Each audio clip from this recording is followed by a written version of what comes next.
Welcome back to Check It Out, Carnegie-Stout Library's Adult Services Podcast. Sarah and I are here today to tell you about upcoming programs, popular read-alikes in case the book you've been dying to read is checked out, information about our ongoing summer reading program, and last but not least, this episode will feature an interview with our new library director, Nick Rossman.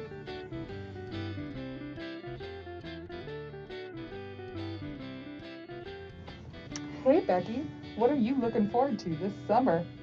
Well, I really like sitting out in my backyard by our bonfire. I've got a friend coming over later this week, and we can sit outside in the backyard, relax a little bit. I also like to camp. It's not real camping. It's definitely fake glamping type stuff with, air conditioning and everything. But I've been doing it with my family in our camper since we were kids, and so we like to try to meet up with them at least, a couple of times during the summer. Sort of like RV, sort of? Yes. Yep. It's a big travel trailer with a slide out and couches and beds and air conditioning, a microwave. Everything you could possibly need. I'm much more of a tent camper, but I am also not a real camper because we're very much car campers, where you drive to the place and you set up the tent instead of like hiking 20 miles into the woods and then setting up the tent. Yeah, that would definitely be my way. But I still prefer air conditioning. Air conditioning is very nice. Yeah. I definitely can't say no to that. And having definite access to your own restroom, a plus. Oh, that's wonderful. Restroom, and we have a shower too in there. It's great. Ooh. Yeah, my parents are fancy. We also like to normally do a lot of grilling, but ours just died, and so we have to start researching another one. Are you going to take advantage of consumer reports on the library's website to do your research? I actually am. I think it's going to be a great tool to help us decide which one, because we kind of want to invest in a nicer one compared to what I had from my first year out of college.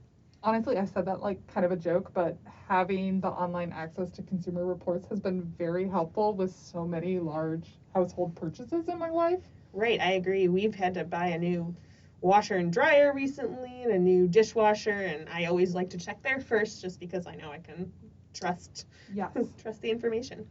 It will at minimum say this is a terrible buy. It doesn't matter how much of a discount this is. Exactly. Spend the extra $50. Exactly. Yes. Well, a little bit like camping, our big summer activity is hiking. We love that. Our favorite go-to spot locally is the Whitewater Canyon out by Bernard. Okay, I don't think I've ever been out there. It was sort of like not very big, but over the pandemic, it's gotten a lot more popular, especially on weekends. So it can get a little crowded, but not like ridiculous. So it's a drive, but it's worth it. Another one that we really like is the Yellow River State Forest. Another one I haven't heard of. Yeah, that's up by McGregor Prairie du Chien. Okay. It's an Iowa park, and it's mostly sort of hike camping or car camping, but they do have some really nice hiking trails through a variety of different woodland features. Okay, I like that.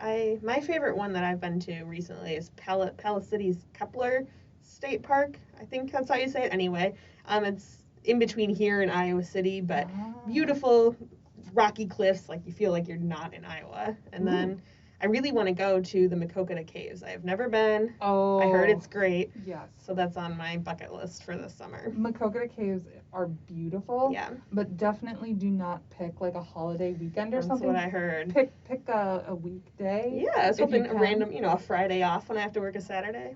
Something like that, or yeah. Even if it's a Monday afternoon. So it doesn't matter how hot it is, because lovely, when you go through the caves, it's so cool and refreshing. That's good to know. It makes a huge difference. That's good to know. So we don't have to wait for that perfect cool day. No, yeah, you will not overheat. Well, probably. I mean, bring your water. Of course. Safety first. Well, another summer activity that we really enjoy are road trips. Okay. So I actually just got back from a road trip that my husband and I took up to Lake Superior. Oh, you went up to Lake Superior. That's fun. Yeah, I've got family up in the area, but my husband Patrick had never been, so that was a really great experience for both of us to get to go up there. It was a little too cold to trick him into swimming in the lake, unfortunately. It is pretty cold up there, and that lake is not known for being warm, so I don't blame him. But probably the best part about the road trip was that we got to listen to audiobooks together. Okay. And we recently, the library added the full Murderbot Diary series by Martha Wells in I have not heard of that. downloadable audiobooks. They are fantastic if you like science fiction. Yes, Ben and I both like science fiction.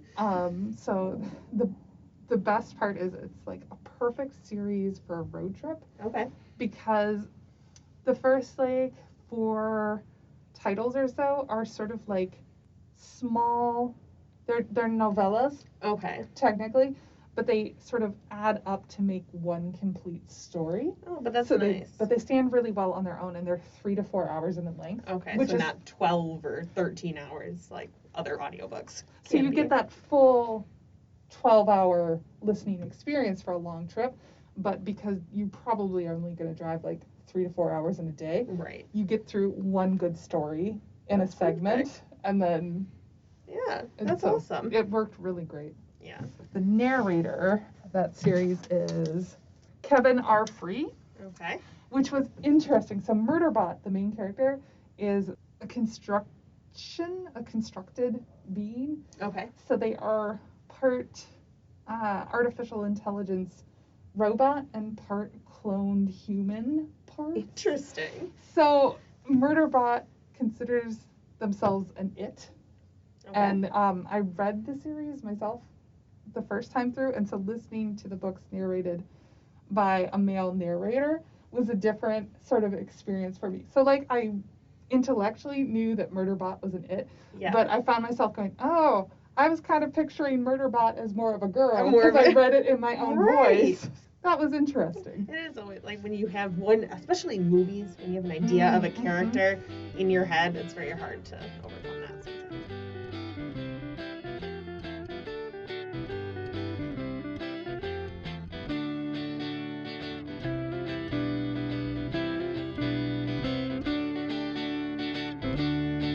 We also have some upcoming programs here at Carnegie-Stout in the Adult Services Department. The only other really big program that we have coming up on the schedule is on Thursday, August 5th. We have a virtual event with best-selling romance novelist Mia Sosa. Her most recent novel was The Worst Best Man, which was one of the funniest, most uplifting books I read of all of 2020. So I definitely hope that you can visit our website and register for that. The last thing we have before our interview with our new director, Nick Rossman, is a few summer reading reminders. We are right in the middle of our summer reading program.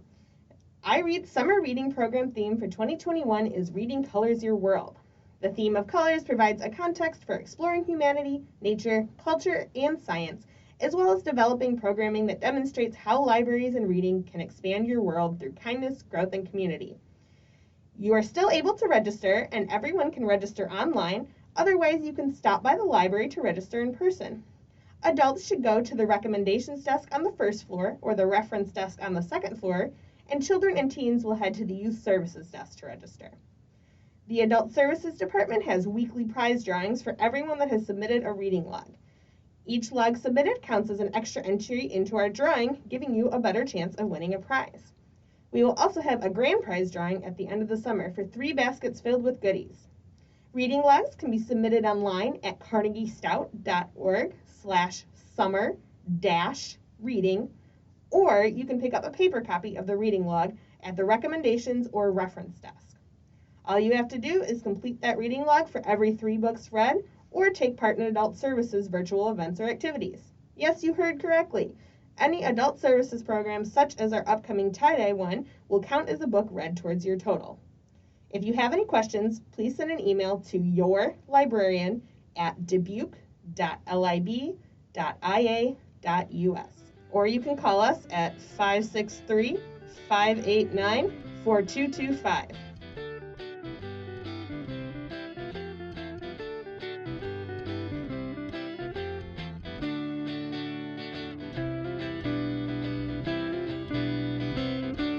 Hey everyone, this is Becky again, and I thought I would take a few moments to give you a couple ideas for your next read. As we all know, wait lists for new releases and bestsellers can be extremely long, so I thought that I would give you some suggestions for read-alike books for some of the titles with the longest hold lists here at the library. The first one that has a very long hold list is The Last Thing He Told Me by Laura Dave. If you are waiting for that book or are interested in checking it out, you should try A Girl Named Anna by Lizzie Barber.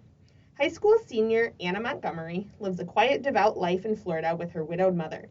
When Anna and her boyfriend, the local pastor's son, decide to sneak off to Astroland, the state's biggest theme park, where she's never been, for her 18th birthday, she discovers Astroland is strangely familiar.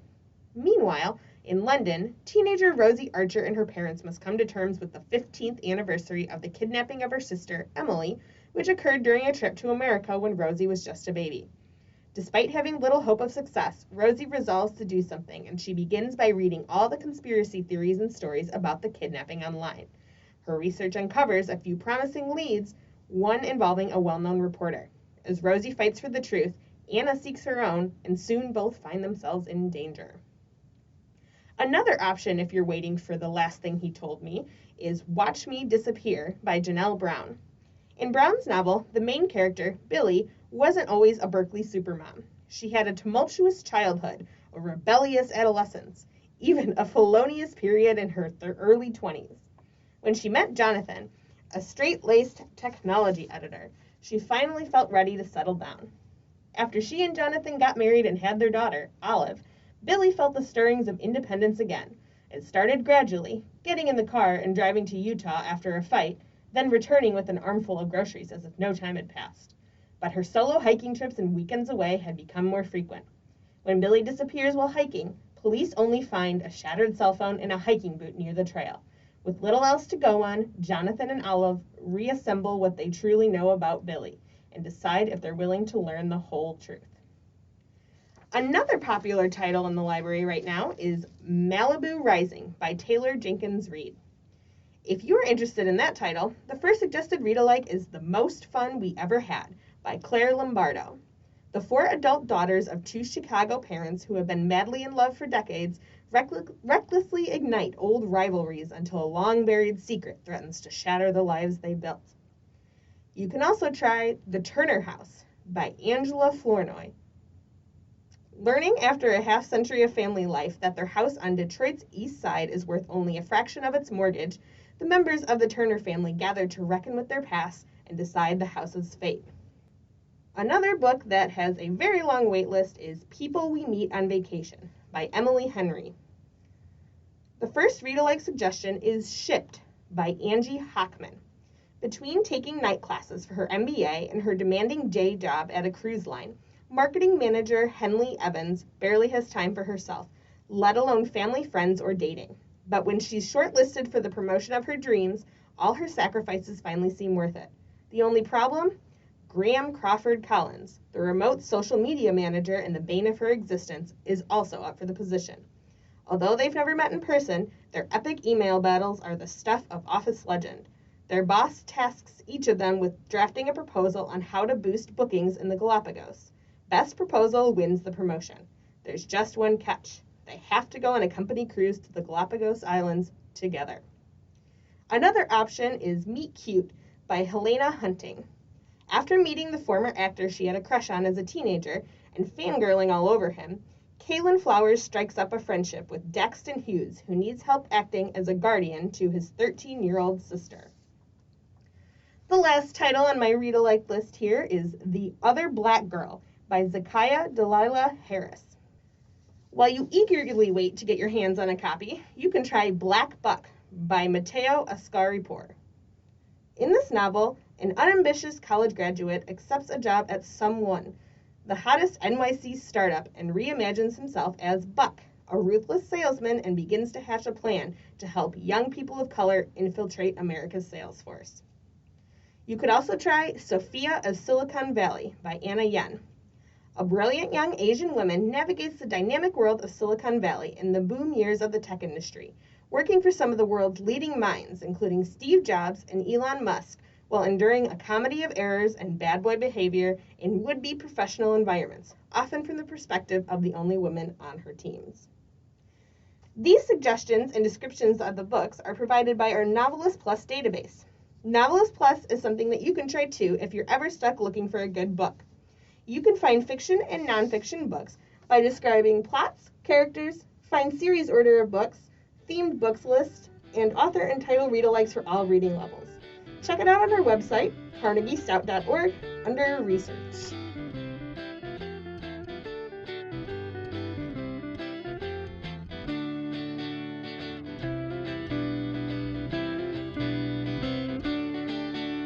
Hi everyone, it's Becky here with our new library director, Nick Rossman. Welcome to your first episode of Check It Out.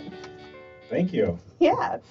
So thanks for being here today. Since it's our first podcast, since you become the new director here, we thought it'd be great to do a brief interview so we can get to know you a little better. So I have a few questions, not too tough. Okay. Yeah, I'm ready. That'll be good. All right, are you ready? Okay. Sure. So the first one I have is, I think you're originally from Dubuque, right? Is that where you grew up? I am originally from Dubuque. I think I was born at Mercy Hospital. Okay, so you're like a true Dubuquer. Uh-huh. All right, that's awesome. Yeah. And so where have you been since you left Dubuque the first time, I guess? I graduated from Hempstead in 1999. Went to the University of Northern Iowa in Cedar Falls. So it took me a year or two to really become a true Panther. So then after I graduated from UNI with a undergraduate degree, a bachelor's in communication studies, Okay. I moved to Des Moines, Okay. where I lived for a couple of years, and worked at Target, and then started working for a video store chain called Family Video. Oh, you can't go wrong with Family Video. It was fun. Yeah. So liked that job for a while, and then moved to Waterloo for Family Video. Worked there until 2008 when I started at the Waterloo Public Library. Okay, and you were there up until Yeah, been now? in Waterloo until Okay. 2021. Well, I'm glad to have you back in Dubuque. So was it just because you grew up here? Is that why you wanted to come back here once you knew the director position was open? Yeah, it was something, my wife and I, we had our first child in 2015, Okay. and really just, as we've had kids, it's something we've kind of talked about is if we had an opportunity to get back here, we would explore it, and that's just kind of, found out that Susan was retiring, and we took a shot to see what it would be like. That's great. So is most of your family then still in the area as well? Yeah, both my wife and I are both originally from Dubuque, Okay. so her parents are here, and then my mom lives here. So. That's awesome. You're Yeah. really lucky that you got the job right back home. But so you said you got your undergraduate at UNI. Where did you get your master's in library science? I did my master's in library science program through the University of Wisconsin-Madison. Okay. I started in 2015. Okay, so fairly recent. And I graduated. I just graduated in 2019. So did you intend to work in libraries, or did that just kind of happen? Oh, that's a great question. No, what happened was I was becoming less excited about working at the video store. Yeah. And it was a really fun job. I love talking about movies all day, but the hours and the pay weren't like anything to jump through hoops over. So the Waterloo Public Library was hiring a circulation supervisor, and the parallels between managing a video store and running a circulation department were oddly similar. I'm not surprised. It's still customer service either way. Customer service, and then it's kind of like a video store is like a library light kind of. Yeah. I don't know, but just focuses on one medium. And Yeah. so it worked out. So I started there in the fall of 2008, and then just kind of gained more responsibilities and learned more. Yeah. So what's your favorite thing about working in the library world, especially the public library world? Well, I really like helping people find things or learn new things. I think that's maybe my favorite thing. As a director, I don't get to do that as often as I would like. So when I do get those opportunities, it's really fun. Yeah. But it's also rewarding to do that like with staff and to help them learn new things or find resources. So those moments as well. I do get to do that a little bit more. Now, I'm on the opposite side of that, being a new staff member here. Right. That I think more people are teaching me things right now, okay. which is great too. Yeah, that's good. That's probably my favorite thing, and just being around all the Yeah. books and movies and Yeah. things is fun too. Yeah, I don't know if you know, but I was a public school teacher for 7 years before I got hired here full time, and so I really like the teaching aspect, and I like that I can still use those skills. So I agree with you that it's a good part of the job. And then because we are in a library, what's your favorite author or most recent thing you've read that you enjoyed? Oh, Not to put you on the spot. no, that's okay. Honestly, I have mostly what I'm reading now are kids' books. Okay, that's more than fair. Not just for my own personal enjoyment. No, But sometimes. Yeah, because I have a 5-year-old daughter and a 3-year-old son. So Okay. they really enjoy, or maybe it's more me, I don't know. There's kind of mutual enjoyment for like Mo Willems books are typically pretty fun. Yeah. But I'm trying to think for my own, I have not read for my own personal enjoyment for quite some time.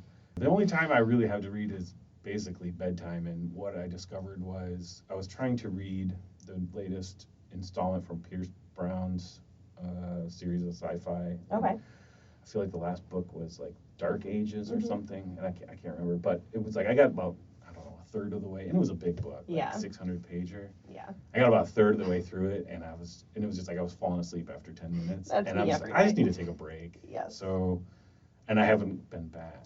My husband and I do the same thing, though. We go through phases where we read a ton for a really long time, then we're like, we're going to take a break. So Yeah. I think people I have a feel tendency to do like that. I'm on the verge of a reading phase. Okay, Like that's I've been good. slowly like, I really want to get into this, and Right. got some things I want to read. So That's good. Sometimes it's about finding that right book to get you back into it. Yeah. So hopefully yeah, we can find something for you if you can't find something for yourself, right? I'll ask the rec desk. Yes, Yeah. there you go. They'll come find That's you. what we're good at. Yeah.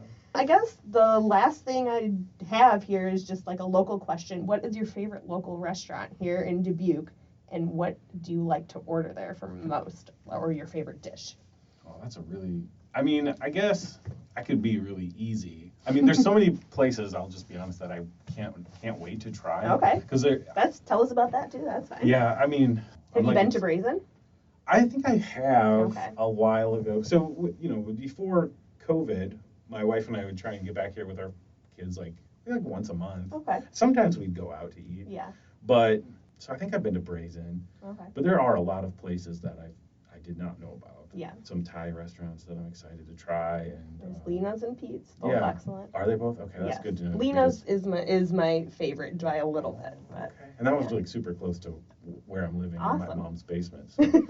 well, you got to live somewhere for mhm, now, right? mhm. That's okay. Yeah, if anybody's listening has in on a open It's a home, tough market we're- right now. Yeah, we're looking to buy. So, but I mean, Happy Joe's is always kind That's of what my a- husband would it's a always staple. he would I don't agree. know. No, that's It's kind of like whenever we come back is probably not every single time, but Yeah. every other or every third, we're probably going to be going to Happy Joe's. So, He has to have it for his birthday every year. Yeah. He told me if we ever moved, we would still have to come Oh. get Happy Joe's. So, yeah, but it's yeah, good. I recommend Copper Kettle.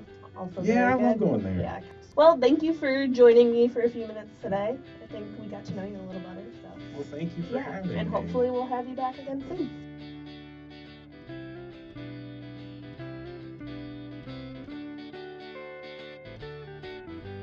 Thanks for joining Sarah and Becky for another episode of Check It Out, Carnegie-Stout Library's Adult Services Podcast. A big thank you goes to our new director, Nick Rossman, for being a part of this episode, and as always, a big thank you goes to Ben Eagle for recording and performing the music for our show. If you have anything you would like us to talk about or something you would like to contribute, please email us at yourlibrarian@dubuque.lib.ia.us.